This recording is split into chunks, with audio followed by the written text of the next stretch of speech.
Shalom Bapak Ibu Saudara. Shalom.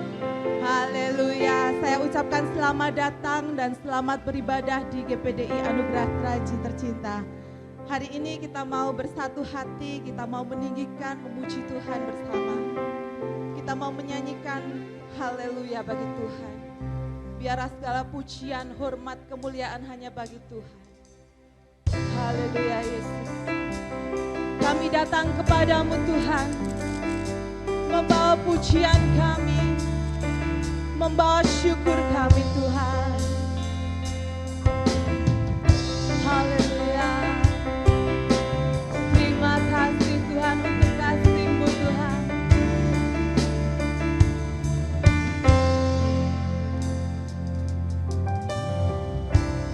Bapakku datang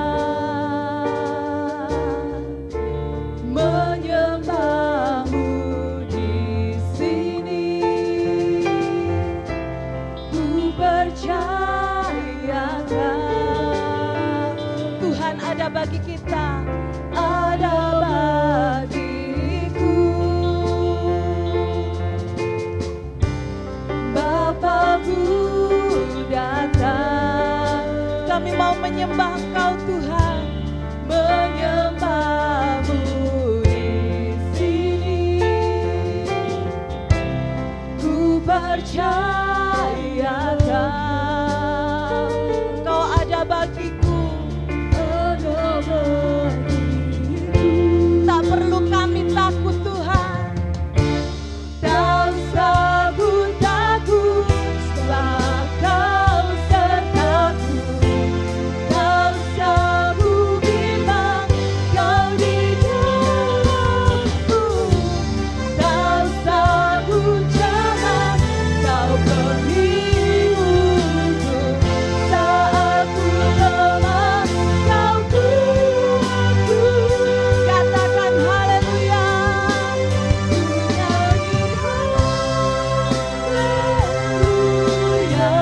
kami mau menyembah Tuhan.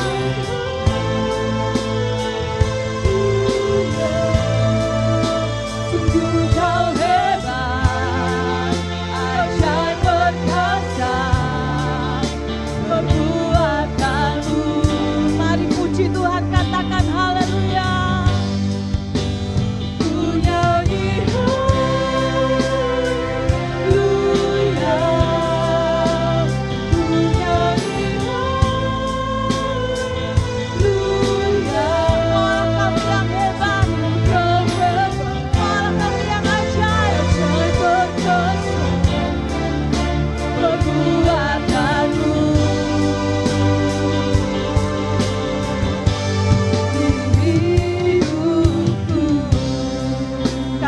Bapak Ibu Saudara untuk bangkit berdiri. Mari kita menyembah Tuhan. Haleluya.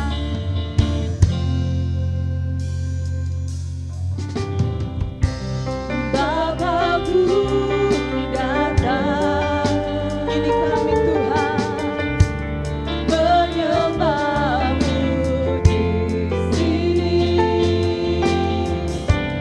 Ku percaya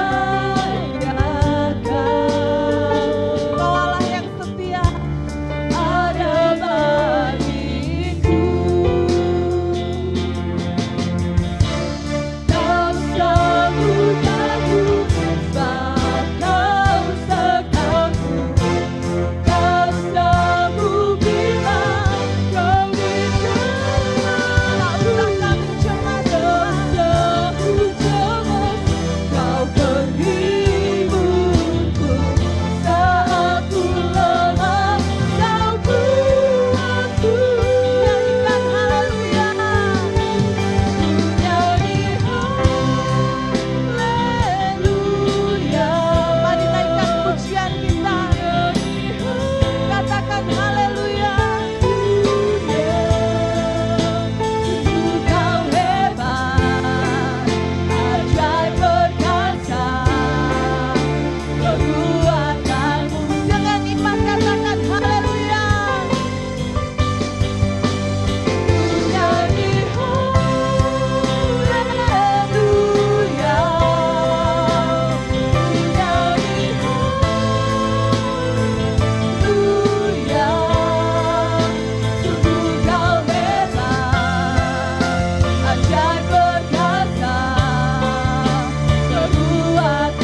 Haleluya Yesus. Kami nyatakan Kau Allah kami yang ajaib. Kau Allah kami yang berkuasa Tuhan. Dan saat sore ini Tuhan kami mau memuji menyembah Engkau.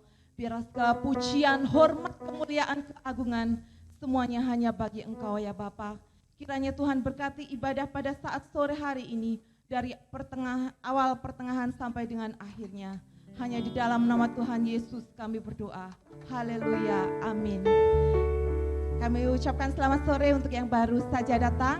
Kami persilakan untuk memberi salam kepada depan, belakang, kanan, kiri. Kasih senyuman yang terbaik untuk saudara-saudara kita semua, amin. Tiada terukur besar kasih setia Tuhan atas hidup kita, haleluya. Mari memuji Tuhan, bersuka cita bersama, amin.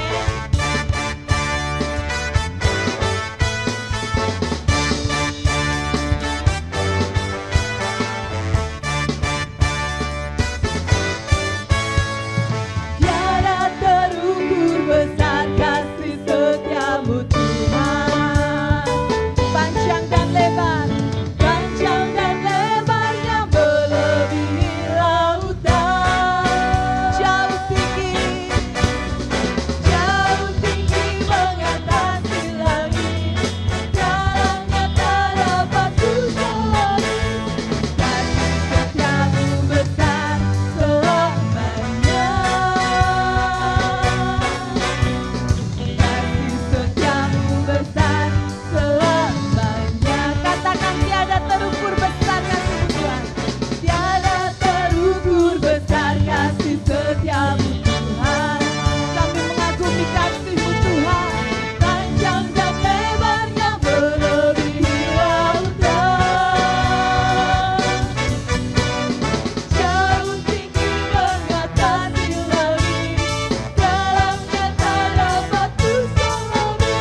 Tuhan, bahwa tiada terukur kasih-Mu atas hidup kami Tuhan. Dan kami akan terus memuji Engkau, dan kami akan menyerukan nama-Mu Tuhan. Haleluya. Tuhan, Kau adalah kami yang besar Tuhan.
Nama yang berkuasa atas hidup kami Tuhan. Di dalam kelemahan kami Engkau kekuatan kami Tuhan. Di dalam kelemahan kami kuasa-Mu sempurna Tuhan. Dan kami mau senantiasa berharap kepadamu Tuhan. Sebab Engkau Allah kami yang berkuasa. Haleluya.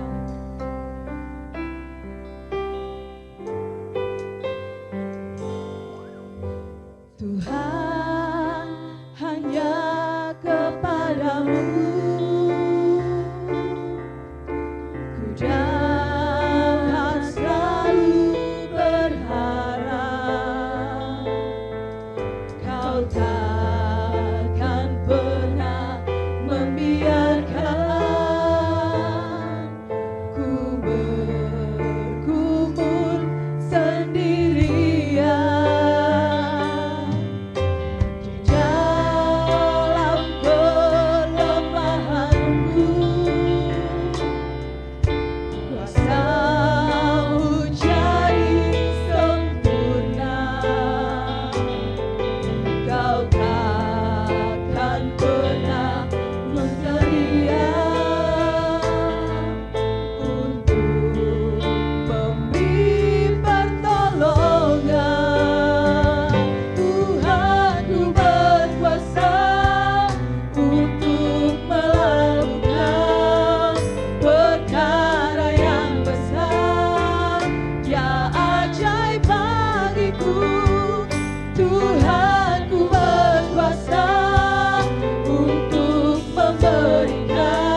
melakukan perkara-perkara yang besar dan Engkau ajaib dalam setiap kehidupan kami Tuhan. Kami bersyukur Bapa, kami boleh berkumpul di tempat ini untuk bisa menaikkan setiap puji-pujian kami Tuhan. Dan biarlah setiap puji-pujian kami ini Tuhan boleh menjadi dupa yang berbau harum di hadapan-Mu. Dan tiba saatnya sebentar kami mau mendengarkan kebenaran firman-Mu Tuhan. Kau yang memberkati setiap kami, biarlah kami boleh duduk diam untuk mendengarkan kebenaran firman-Mu. Dan Kau yang urapi Bapak Gembala yang sebentar akan menyampaikan kebenaran firman-Mu. Kau pakai Tuhan untuk boleh menyampaikan apa yang menjadi isi hati-Mu dalam setiap kehidupan kami. Biarlah firman-Mu ini Tuhan boleh tertanam dalam setiap tanah hati kami, boleh bertumbuh dan berbuah Tuhan. Dan terima kasih Tuhan, kami mau sambut berkat firman-Mu hanya dalam nama Tuhan Yesus Kristus. Haleluya, amin. Haleluya, puji Tuhan. Shalom. Selamat sore Bapak Ibu, selamat berjumpa dan salam sejahtera dalam kasih Tuhan Yesus Kristus. Kita masih berada dalam suasana Natal dan Tahun Baru. Tidak salah kalau saya mengucapkan selamat Natal, selamat Tahun Baru. Tuhan Yesus memberkati kita semua. Sore hari ini saya akan berbicara tentang menyimak dua peristiwa kedatangan Tuhan. Temanya apa Bapak Ibu? Menyimak dua peristiwa kedatangan Tuhan. Yang pertama, kita akan menyimak tentang kedatangan Tuhan yang pertama. Seperti yang belum lama kita rayakan, yaitu melalui peristiwa Natal. Ya, hari-hari ini nuansa Natal pun masih kental sekali. Ya, nanti tanggal 24 juga masih ada Natal pria. Berikutnya lagi tanggal berapa itu masih ada lagi Natal. Ya, jadi nuansa Natal masih begitu hangat, begitu kental dalam ingatan kita. Hari ini kita akan menyimak tentang dua peristiwa kedatangan Tuhan.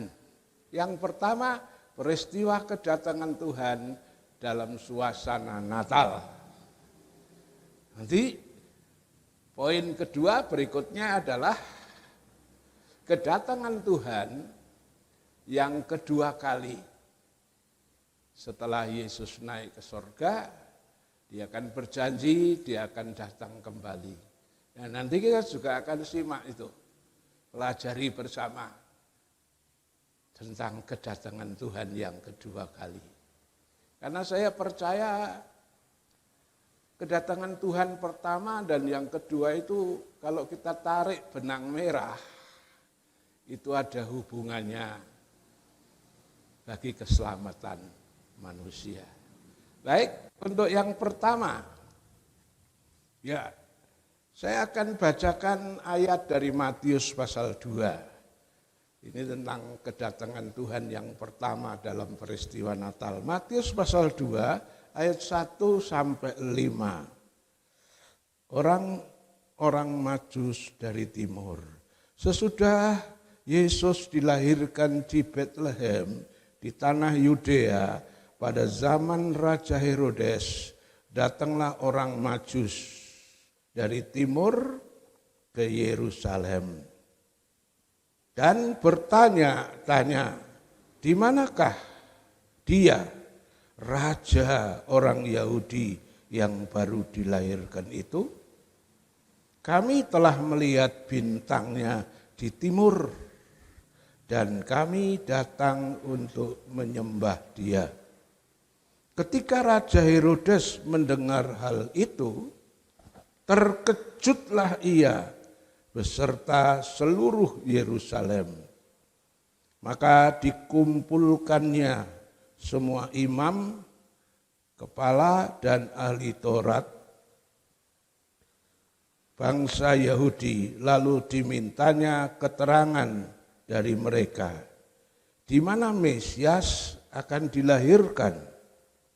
Mereka berkata kepadanya, di Bethlehem, di tanah Yudea, karena demikianlah ada tertulis dalam kitab Nabi. Ya, orang Majus mendapat berita Natal melalui sebuah bintang. Dia dipimpin dari benua sebelah timur ke daerah Israel. Sayangnya karena orang Majus itu termasuk kelompok cerdik cendekiawan. Nah, biasanya orang-orang pinter itu suka terlalu mengandalkan akal kepandaiannya. Dia itu sebetulnya sudah dipimpin oleh bintang. Tapi sayangnya mendekati tempat kelahiran Yesus, dia mulai berpikir kalau raja yang dilahirkan tentunya kan di istana. Dia nggak pernah bayangkan kalau raja yang baru lahir itu lahir di kota kecil, desa, apalagi kok lahir di kandang. Dia nggak pernah bayangkan itu. Bayangannya dia raja yang dilahirkan ya pastinya di istana. Nah itulah sebabnya dia ke Yerusalem dan dia masuk ke istana Herodes. Nah, ketika dia tanya sama Herodes, di manakah raja yang orang Yahudi yang baru dilahirkan? Karena kami telah melihat bintangnya di sebelah timur. Kami datang untuk menyembah. Saudara perhatikan reaksi dari Herodes ketika mendengar berita kedatangan raja itu. Ketika Raja Herodes mendengar hal itu, terkejutlah ia beserta seluruh Yerusalem.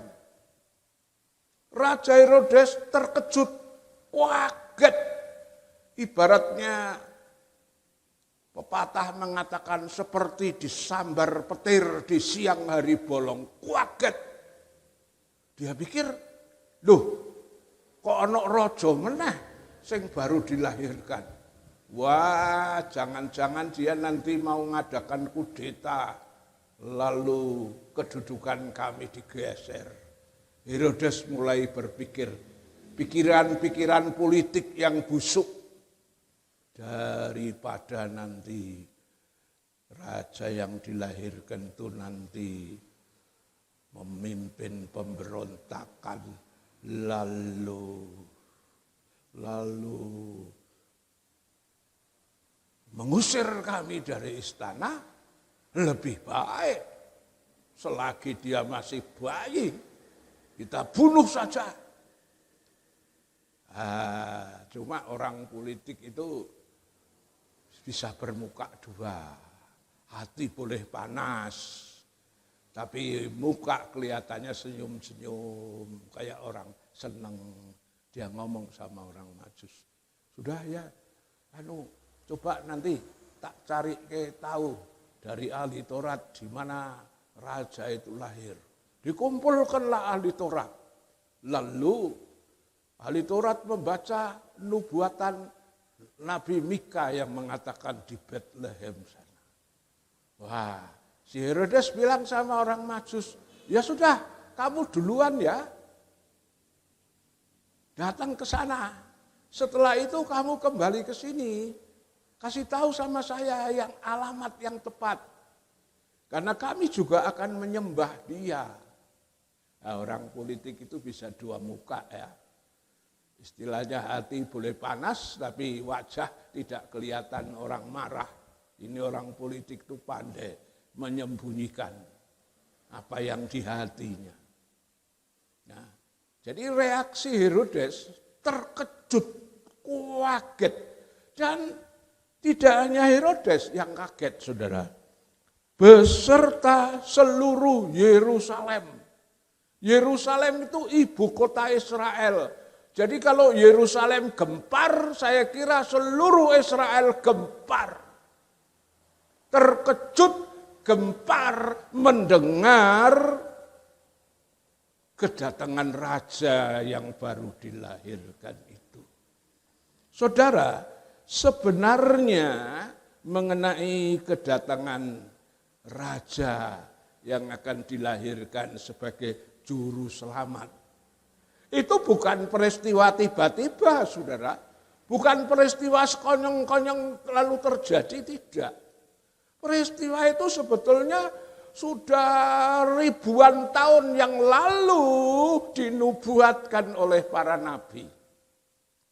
Ya, nubuatan yang paling tua. Yang pertama menubuatkan datangnya seorang penebus. Itu dalam kitab Kejadian 3. Coba kita bisa baca itu. Kejadian 3 ayat 15. Kejadian 3 ayat 15. Aku akan mengadakan permusuhan antara engkau dan perempuan ini, antara keturunanmu dan keturunannya. Keturunannya akan meremukkan kepalamu dan engkau akan meremukkan tumitnya. Aku akan mengadakan permusuhan antara keturunanmu dan keturunan si ular itu. Dari keturunanmu akan bangkit seorang yang akan meremukkan kepala ular. Siapa ular? Iblis. Kepalanya, pimpinannya, dan entek-enteknya akan dihancurkan. Tapi ingat, ular itu memagut tumitnya. Artinya karena itu Yesus harus menjadi korban mati di kayu salib. Ini nubuatan yang paling tua, yang menubuatkan tentang kedatangan Yesus sebagai seorang juru selamat. Dan masih banyak nubuatan lain. Misalnya, nubuatan dari Nabi Yesaya. Coba kita temui itu Yesaya 9 ayat 5. Yang menubuatkan bahwa seorang raja akan lahir itu. Yesaya 9 ayat 5. Sebab seorang anak telah lahir untuk kita, seorang putra telah diberikan untuk kita. Lambang pemerintahan ada di atas bahunya. Dan namanya disebutkan orang, penasehat ajaib, Allah yang perkasa, Bapa yang kekal, Raja damai. Ya, di sini dikatakan seorang putra telah diberikan kepada kita ya. Seorang anak telah lahir untuk kita. Ya, seorang putra telah diberikan untuk kita. Lambang pemerintahan ada di atas baunya. Ini artinya apa?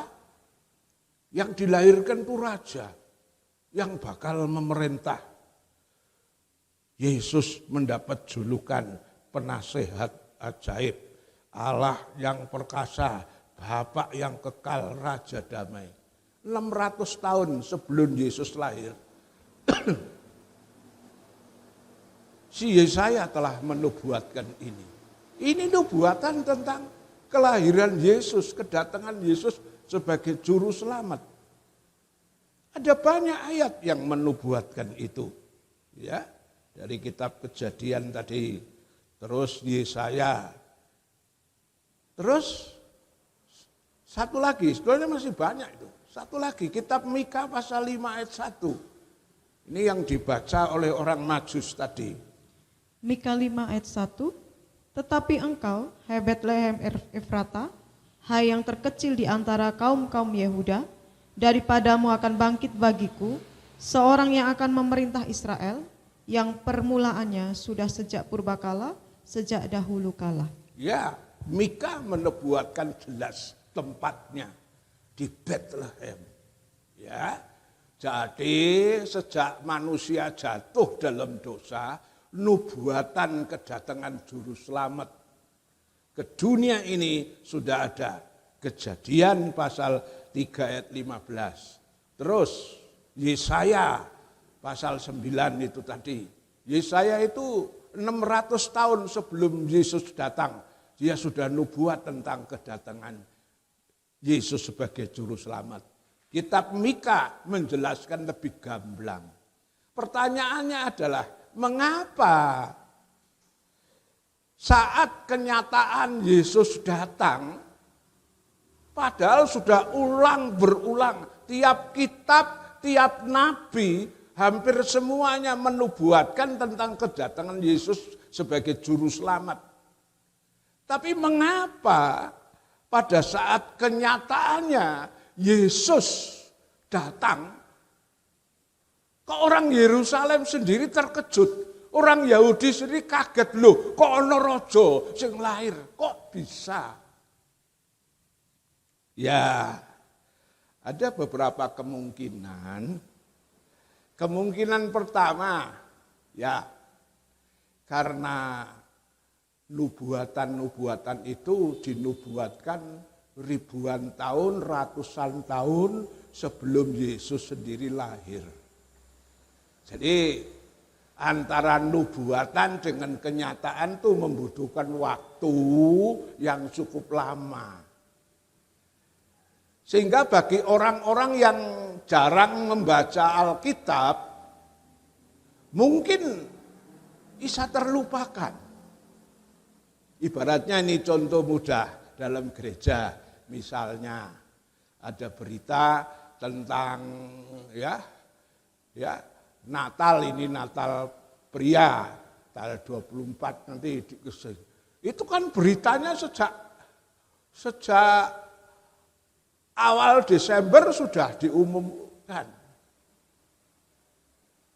Nah, bagi orang yang tidak rutin rajin ke gereja sampai terakhir mendengar pengumuman, mungkin kalau itu Natal pria tanggal 24 diumumkan awal Desember, mungkin akhirnya malah lupa loh, karena jauh-jauh hari sudah diberitakan. Kecuali orang yang rajin ke gereja sampai akhir mendengar pengumuman, ya pengumuman yang diulangi lagi mungkin bisa ingat. Kira-kira demikian, karena peristiwa kedatangan Tuhan itu ribuan tahun, ratusan tahun sudah dinubuatkan. Nah, terlalu lama waktunya ini. Nah, bagi orang yang tidak rajin menyimak Alkitab, firman Allah, mereka akan jadi terlupakan masalah itu. Sehingga kita kenyataannya datang, mereka kaget, loh kok ono rojo yang barulah. Yang kedua adalah mungkin karena orang-orang itu terlalu sibuk dengan kegiatan rutinitas. Kegiatan rutinitas, masalah ekonomi, masalah politik, masalah pendidikan, masalah rumah tangga, dan yang lain-lain ya. Karena terlalu banyak kegiatan rutinitas yang dihadapi tiap hari, sehingga mereka akhirnya lupa akan berita kedatangan Yesus sebagai juru selamat. Nah, demikian juga halnya dengan masalah kedatangan Tuhan yang kedua. Kedatangan Tuhan yang kedua kali sebagai raja, sebagai hakim, imam agung, mempelai pria. Nah, ini juga di dalam Alkitab sudah ada banyak nubuatannya ya, soal kedatangan Tuhan yang kedua. Sama seperti kedatangan Tuhan yang pertama dari hari Natal itu sudah dinubuatkan ribuan tahun sebelumnya. Begitu juga tentang kedatangan Tuhan yang kedua. Mari kita simak nubuatan kedatangan Tuhan yang pertama, yang kedua. Yang paling tua, nubuatan kedatangan Tuhan yang kedua dinubuatkan oleh turunan Adam yang ketujuh, yaitu Henokh. Coba kita baca itu, Henokh di suratan Yudas pasal 1 ayat 14 dan 15. Yudas pasal 1 ayat 14 sampai 15.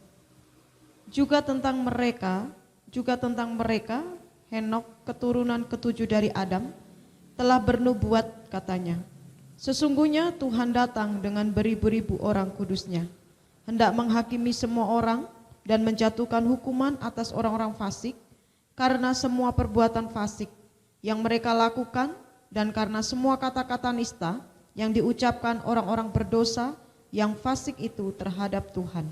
Ya, Henokh keturunan yang ketujuh dari Adam. Wah, ini ribuan tahun sebelum Yesus datang ini.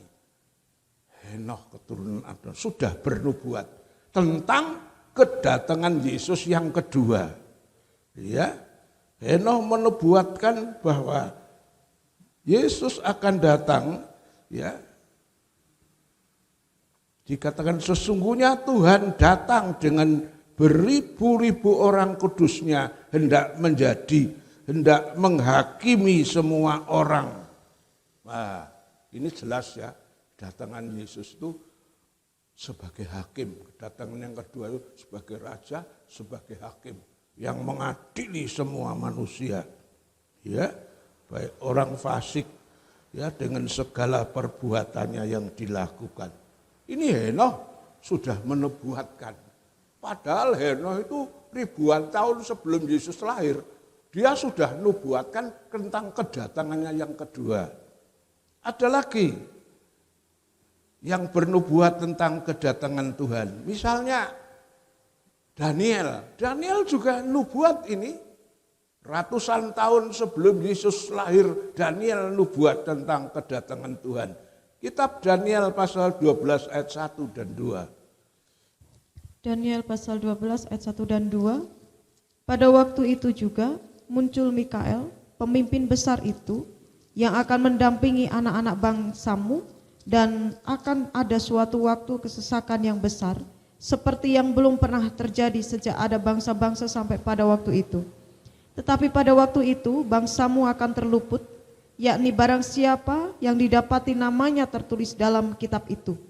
Dan banyak di antara orang-orang yang telah tidur di dalam debu tanah akan bangun, sebagian untuk mendapat hidup yang kekal, sebagian untuk mengalami kehinaan dan kengerian yang kekal. Ya, Daniel bernubuat juga. Munculnya Mikael. Siapa Mikael? Mikael itu Tuhan Yesus, ya, yang kan memimpin pemimpin besar, yang akan mendampingi anak-anak bangsa, mendampingi orang-orang percaya.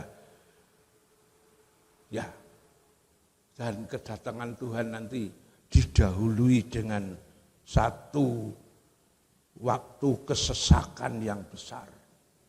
Akan terjadi penderitaan sebelum Tuhan datang, didahului dengan aniaya besar. Itu sudah dinubuatkan di sini ya, kesesakan yang besar seperti yang belum pernah terjadi. Ini bicara tentang sebelum Yesus datang, didahului dengan pemerintahan antikris, sehingga orang akan melihat aniaya besar. Tapi pada waktu itu bangsamu akan terluput. Kristen yang serius, yang sungguh-sungguh, sebelum peristiwa aniaya datang akan disingkirkan dulu, terluput. Yakni barang siapa yang didapati namanya tertulis dalam kitab itu. Dan banyak dari antara orang-orang yang telah tidur dalam debu tanah akan bangun. Wah, Daniel nubuatkan juga waktu Yesus datang itu, orang-orang mati dalam Yesus akan bangkit. Dan orang-orang yang bangkit itu juga ada yang mendapat hidup kekal, tapi ada yang ya mendapatkan hukuman. Dan memang kedatangan Yesus kan menghakimi. Jadi Daniel sudah nubuat tentang kedatangan Tuhan yang kedua. Masih ada lagi. Kitab Maliaki. Itu juga menubuatkan kedatangan Tuhan yang kedua. Coba, Maliaki 4 ayat 1 sampai 4. Maliaki 4 ayat 1 sampai 4, hari Tuhan. Bahwa sesungguhnya hari itu datang, menyala seperti perapian. Maka semua orang gegabah dan setiap orang yang berbuat fasik menjadi seperti jerami dan akan terbakar oleh hari yang datang itu. Firman Tuhan semesta alam. Sampai tidak ditinggalkannya akar dan cabang mereka. Tetapi kamu yang takut akan namaku, bagimu akan terbit surya kebenaran, dengan kesembuhan pada sayapnya, kamu akan keluar dan berjingkrak-jingkrak seperti anak lembu lepas kandang. Kamu akan menginjak-injak orang-orang fasik, sebab mereka akan menjadi abu di bawah telapak kakimu. Pada hari yang kusiapkan itu, firman Tuhan semesta alam. Ya, si Maliaki itu ngomong nubuat tentang kedatangan Tuhan yang kedua, ya. Di sini dikatakan sesungguhnya hari itu datang seperti perapian. Tuhan datang seperti api, ya, sehingga orang gegabah, orang sembrono, ya, orang yang berbuat kejahatan seperti jerami yang bakal terbakar. Ya. Tetapi untuk orang yang takut akan Tuhan, yang nurut firman Tuhan, Kedatangan Tuhan itu ibarat surya kebenaran yang muncul akan membela hak-hak orang benar yang tertindas. Ya, di situ akan ada penghiburan. Yang disakiti dia akan mendapatkan kesembuhan, luka-luka batin disembuhkan sehingga mereka akan bersukacita, berjingkrak-jingkrak, ya, seperti lembu yang lepas dari kandang. Jadi Maliaki pun menubuatkan kedatangan Tuhan. Belum lagi saudara, Tuhan Yesus sendiri sebelum dia naik ke sorga, dia juga ngomong kok soal dia akan datang kembali. Coba Yohanes 14 ayat 1 sampai 3. Yohanes 14 ayat 1 sampai 3. Janganlah gelisah hatimu, percayalah kepada Allah, percayalah juga kepadaku. Di rumah Bapakku banyak tempat tinggal. Jika tidak demikian, tentu aku mengatakannya kepadamu. Sebab aku pergi ke situ untuk menyediakan tempat bagimu, dan apabila aku telah pergi ke situ dan telah menyediakan tempat bagimu, aku akan datang kembali dan membawa kamu ke tempatku, supaya di tempat di mana aku berada, kamu pun berada. Yesus ngomong, aku akan pergi menyediakan tempat. Setelah itu aku kembali menyambut kamu, supaya kamu berada bersama-sama dengan aku. Jadi nubuatan kedatangan Tuhan yang kedua itu pun sudah banyak nubuatan. Nah, sama seperti nubuatan kedatangan yang pertama dinubuatkan ribuan tahun sebelum. Ini kedatangan Tuhan yang kedua juga Henoh itu sudah menubuatkan ribuan tahun yang lalu. Ya. Dan para nabi-nabi itu ratusan tahun yang lalu sebelum Yesus datang pun dia sudah bernubuat tentang kedatangannya Yesus yang kedua kali. Nah, sama seperti waktu kedatangan yang pertama itu sudah didengungkan, tapi karena dengan kenyataannya itu membutuhkan waktu cukup lama. Sekali lagi, orang-orang yang tidak pernah membaca firman, mengikuti berita-berita surga, ya, orang yang ya ngaku Kristen tapi jarang ibadah, gak pernah baca Alkitab. Nah, ini akan bingung nanti pada waktu kedatangan Tuhan. Mereka akan kaget dan kelabaan, ya, karena ya itu satu masalahnya, berita itu sudah diumumkan, diberitakan ribuan tahun, ratusan tahun yang lalu. Nah, bagi orang yang nggak menyimak, nggak pernah baca Alkitab, dia bingung saat kedatangan Yesus. Mungkin dia nggak pernah ngerti itu, ya, lupa atau nggak pernah mengerti. Ditambah lagi,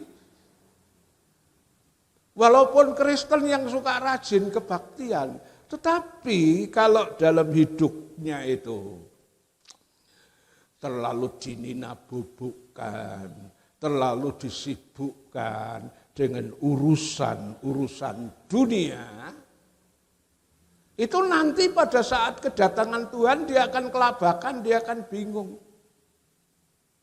Coba kita baca nasihat Tuhan Yesus supaya kita tidak dinina-bubukkan oleh dunia sehingga kita bisa tertinggal pada saat kedatangannya.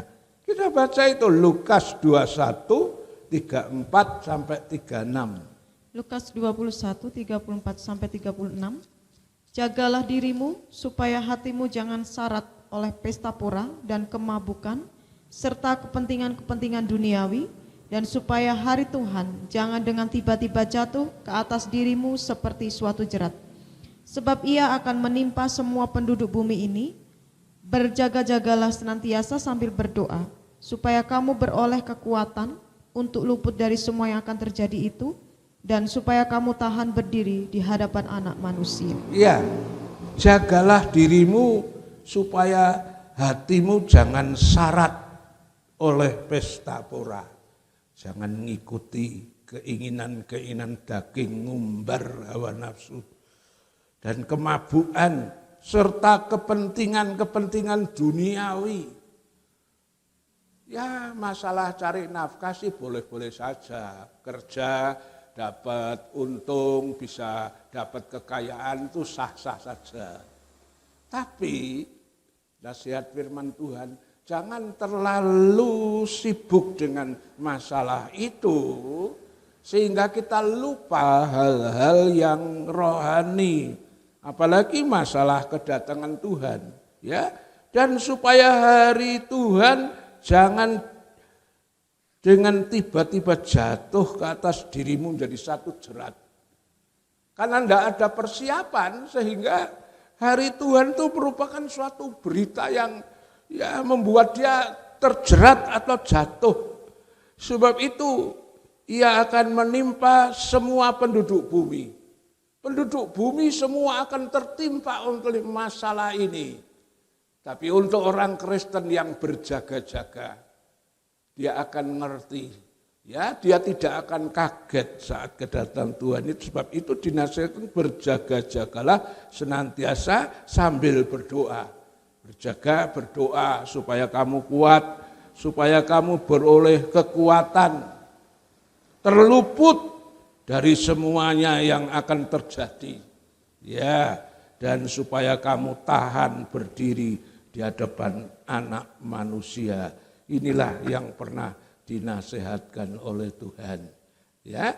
Nah, bagi orang yang tidak berjaga-jaga, bagi orang yang terlalu sibuk dengan urusan-urusan materi duniawi, saat Tuhan Yesus datang yang sesungguhnya, mereka akan kelabakan. Ya, orang yang tidak berjaga-jaga, mereka nggak ngerti masalah kapan Tuhan datang. Banyak di antara mereka yang sekarang ini mulai apatis. Apa itu apatis? Mulai ora percaya, orang ngandel nek ana kedatangan Tuhan. Masalahnya apa? Ya, itu sudah dinubuatkan ratusan ribu tahun yang lalu. Dan kenyataannya belum datang. Ditambah kalau mereka itu terlalu sibuk dengan duniawi, ya akhirnya mereka apatis rasanya, apa iya Tuhan mau datang. Coba kita lihat tuh ayatnya, 2 Petrus 3 ayat 3 sampai 4. 2 Petrus 3 ayat 3 sampai 4.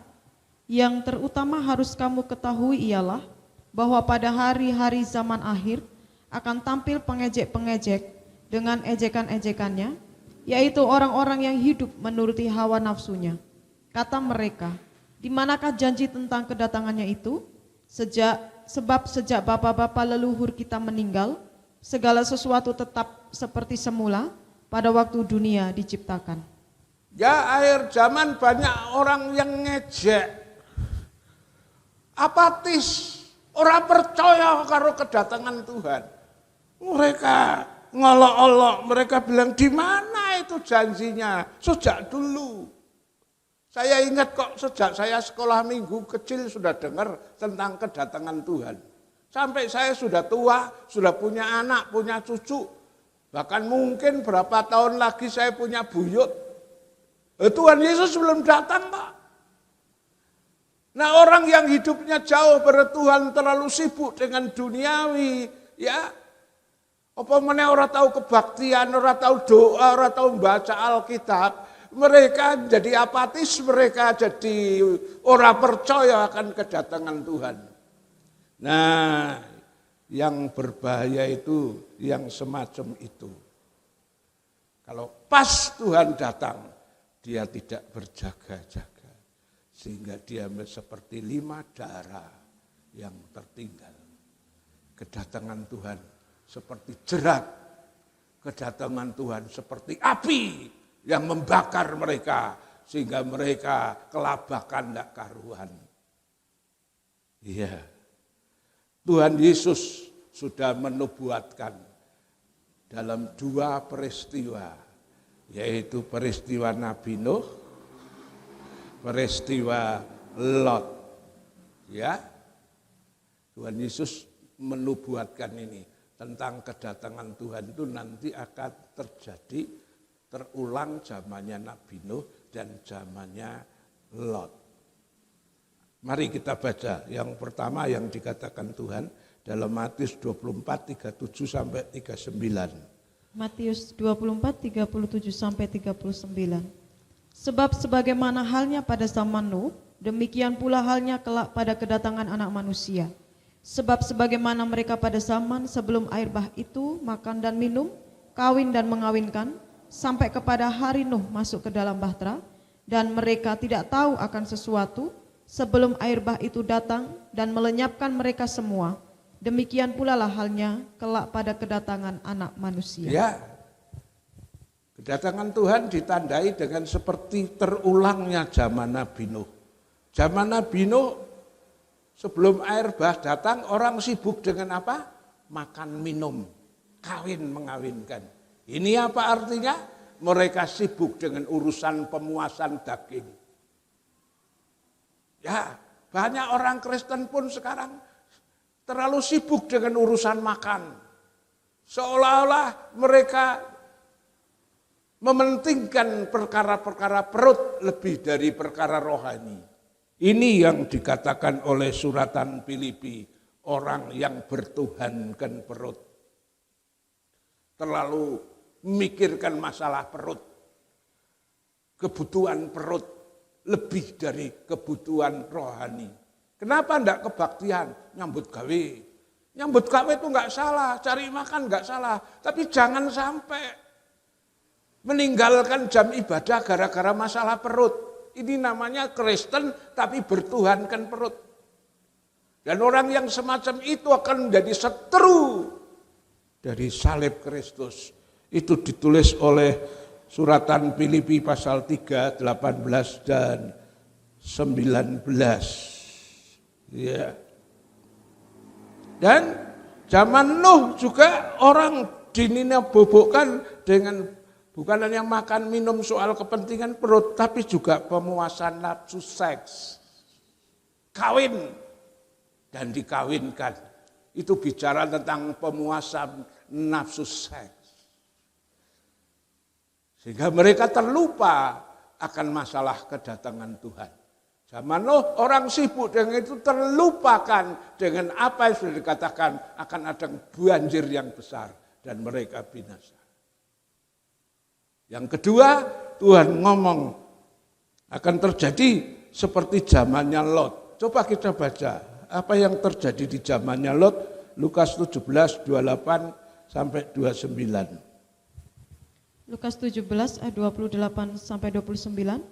Demikian juga seperti yang terjadi di zaman Lut, mereka makan dan minum, mereka membeli dan menjual, mereka menanam dan membangun. Tetapi pada hari Lut pergi keluar dari Sodom, turunlah hujan, api dan hujan belerang dari langit dan membinasakan mereka semua. Ya, zaman Lut ditandai dengan selain makan minum, sudah dibicarakan pada zaman Nuh. Selain makan minum, juga orang sibuk dengan membeli, menjual. Ini masalah ekonomi. Jual beli, perdagangan. Terus menanam, pertanian, peternakan, membangun gedung-gedung pencakar langit. Ya. Jadi zamannya Lot itu orang disibukkan dengan urusan apa? Urusan mengumpulkan harta. Ya, menanam, ya, membangun, menjual, membeli. Jual beli itu kan cari keuntungan. Tujuannya apa? Kumpulkan harta. Hari-hari kedatangan Tuhan juga akan ditandai seperti itu. Termasuk orang Kristen yang enggak sadar, dinabubukkan, rasanya kayak mau hidup 1000 tahun lagi. Oh, Yesus ora mungkin teko ket biyen ya ngono kok. Biasa wae. Mereka dinabubukkan oleh masalah-masalah duniawi disibukkan dengan sibuk ngumpulkan harta duniawi. Enggak salah sih kerja, tapi jangan sampai urusan harta duniawi sampai mengabaikan masalah rohani kita. Itu zaman Lot, menanam, membangun, menjual, membeli. Itu urusan-urusan sibuk mengumpulkan harta. Tuhan Yesus bilang apa? Yang paling baik itu himpunkan harta di sorga. Coba itu Matius 6, 19, 21. Matius 6 ayat yang ke-19 sampai 21. Janganlah kamu mengumpulkan harta di bumi ngengat dan karat. Di bumi ngengat dan karat merusakkannya dan pencuri membongkar serta mencurinya. Tetapi kumpulkanlah bagimu harta di surga ngengat dan karat tidak merusakkannya dan pencuri tidak membongkar serta mencurinya. Karena di mana hartamu berada, di situ juga hatimu berada. Ya, Tuhan Yesus bilang, jangan kamu mengumpulkan harta di bumi. Di bumi ada banyak pencuri, ada ngengat, ada karat. Yang terbaik adalah kumpulkan harta bagi dirimu di sorga. Sana enggak ada yang nyolong, harta di sorga enggak bisa layu, enggak bisa rusak. Ya. Sebaliknya anak kita terlalu sibuk dengan hal-hal duniawi. Maka apa yang terjadi? Hatimu akan lekat dengan perkara yang ada di bumi. Karena di Matius 6 tadi ayat 21 dikatakan, karena di mana hartamu berada, di situ hatimu berada. Di TV itu saya lihat sana sini banjir. Banjir sudah naik tinggi, suruh ngungsi angel banget orang gelem. Apa alasannya orang-orang yang tidak disuruh ngungsi enggak mau? Karena sibuk jaga hartanya. Nanti nek tak tinggal ngungsi, omahe dileboni maling priye? Siapa yang tanggung jawab? Jadi direwangi, bahasanya Bung Karno bilang vivere pericoloso, nyerempet bahaya. Air sudah naik tinggi, enggak mau diungsikan. Karena apa? Terikat dengan hartanya. Khawatir bondone colong wong. Nah ini Matius 6:21, di mana hartamu, di situ hati. Kalau saudara kepingin tidak lekat dengan dunia, kumpulkan harta di sorga. Supaya hatimu di sorga. Jadi nanti kedatangan Tuhan, saudara tidak akan ketinggalan. Ya, saat Tuhan Yesus datang yang kedua nanti, dengnya Yesus datang sungguh. Ada dua peristiwa. Orang yang tidak siap dalam Wahyu 6 dikatakan ayat 15 sampai 17, mereka sembunyi di gua-gua dan mereka minta mati. Tidak tahan melihat kedatangan anak domba Allah itu. Tapi sebaliknya orang Kristen yang siap sedia di Wahyu 22 ayat 20 sampai 21. Ketika mendengar Tuhan mau datang, apa jawabannya? Oke, ya Tuhan datanglah. Coba kita baca itu Wahyu 22 20 sampai 21. Wahyu 22, 20 sampai 21. Ia yang memberi kesaksian tentang semuanya ini berfirman, ya, aku datang segera. Amin. Datanglah Tuhan Yesus. Kasih karunia Tuhan Yesus menyertai kamu sekalian. Amin. Ya, Yohanes di Pulau Patmos ketika mendengar Yesus mau datang, dia bilang, haleluya. Ya, datanglah Tuhanku dengan segala senang hati. Nah, pertanyaannya saudara masuk kelompok mana? Kelompok orang yang tidak siap? Wahyu 6, sembunyi di gua-gua, minta mati, ora tahan lihat kedatangan Tuhan?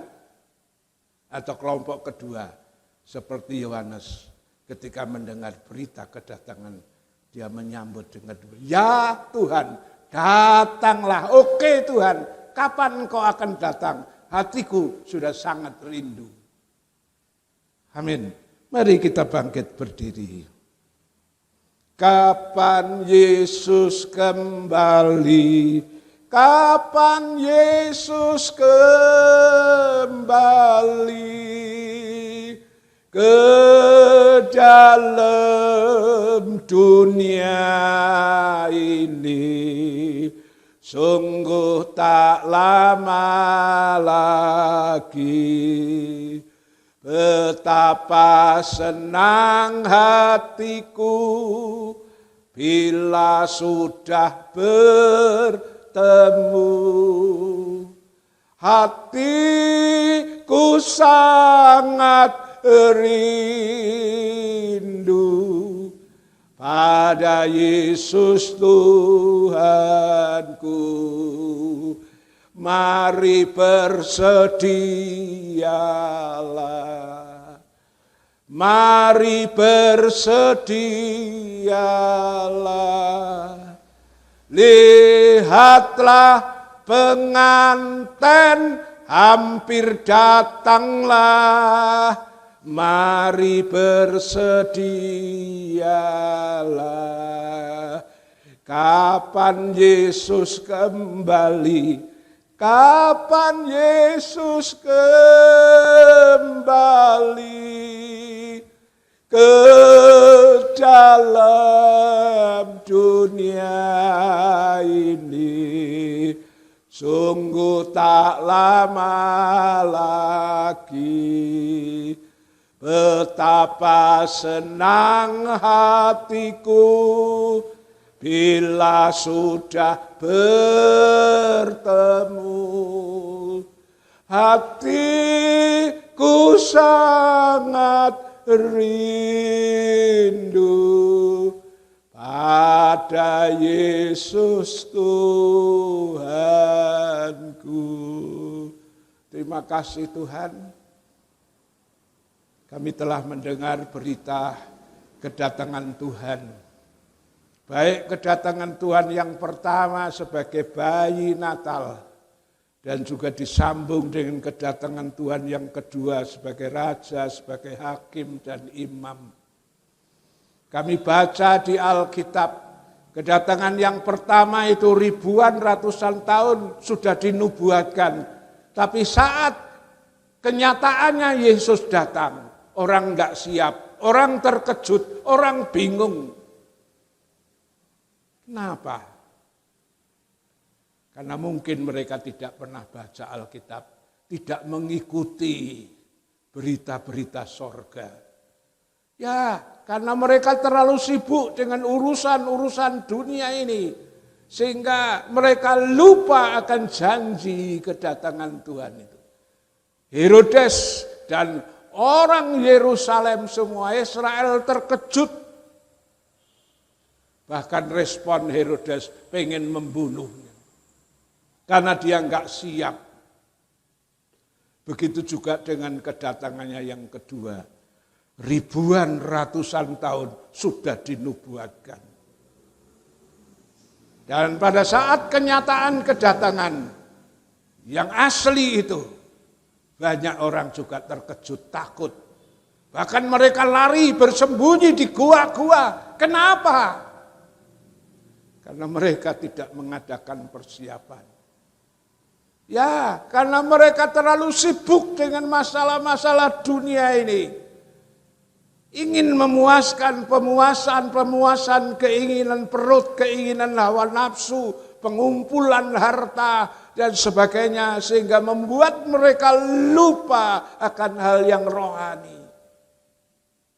Tapi hari ini kami diingatkan, firman Allah mengatakan jangan kumpulkan harta di bumi.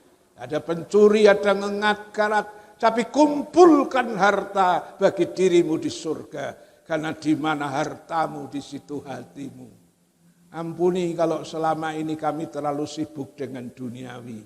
Sehingga kerohanian kami keter, kerohanian kami tidak terpelihara. Sehingga kami tidak berjaga-jaga. Tolong kami Tuhan, Kami tidak ingin tertinggal seperti darah yang bodoh, Tuhan. Kami tidak ingin pada waktu Engkau datang didapati kami ketakutan dan sembunyi di gua-gua, di celah batu gunung dan minta mati karena enggak siap. Tapi kami ingin seperti kelompok Yohanes yang mengatakan, haleluya, datanglah Tuhan, kami sudah siap, hatiku rindu untuk ketemu dengan Tuhan.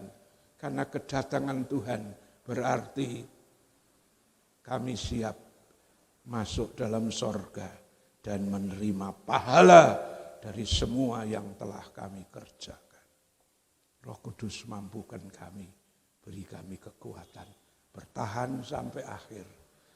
Ya, setia dengan segala talenta yang Tuhan beri. Kami mau melayani Engkau sampai langkah terakhir, sampai Engkau datang kembali. Sehingga kami merindu dengar suara, sabaslah hamba yang baik dan setia. Masuklah dalam kesukaan Tuhan-Mu. Terima kasih Tuhan, terpujilah nama-Mu. Dalam nama Tuhan Yesus. Haleluya. Amin. Iya. Bantu doa terus pembangunan rumah Tuhan supaya Tuhan mencukupkan. Tuhan bisa pakai siapa saja untuk digerakkan buat membantu. Yang kedua, nanti tanggal 22, minggu keempat itu tanggal 22, kita akan terima tamu dari Denpasar, Bali. Untuk itu, ya, pada saat itu kebaktian akan di full di gereja. Jadi online tidak jalan. Karena semua dikumpulkan di gereja supaya semuanya bisa terima berkat. Doakan supaya para tamu datang menjadi berkat. Terima kasih, kita bangkit berdiri. Shalom, shalom, damai Allah turun ke atasmu sekarang.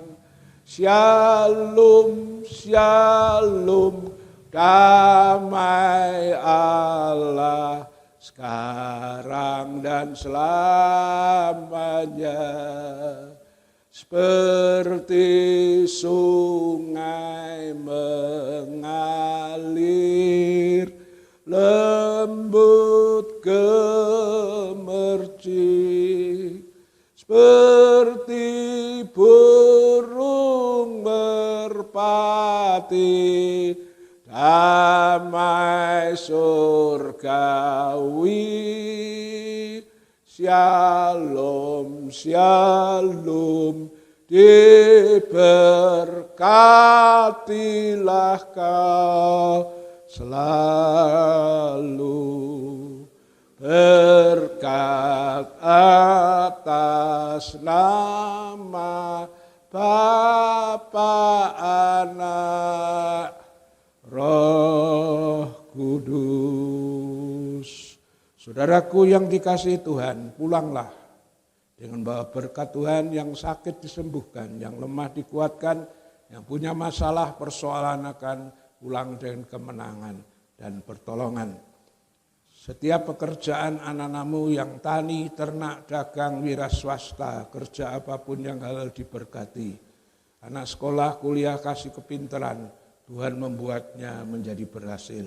Semua yang dikorbankan anak-anakmu, tatangan, sukarela, perpuluhan, nasar, buah sulung, persembahan untuk pembangunan, Tuhan menilai, mencatat, dan memberkati lipat ganda.